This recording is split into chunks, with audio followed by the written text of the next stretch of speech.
Dito sa brand mismo, makikita natin yung quality. Yan yung cable, may kasamang panandok. Meron din siyang measuring cup. So, ito na yung ating rice cooker. Napakaganda.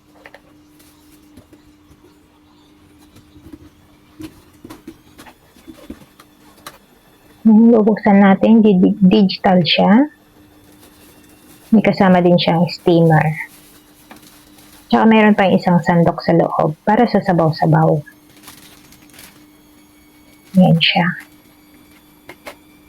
So, ito na yung pinaka-kaldero niya. Sobrang kapal. Pero, mas makapal pa rin talagang pagmumukha ng ex mo. Nananakit at nang iwan sa'yo sa ere.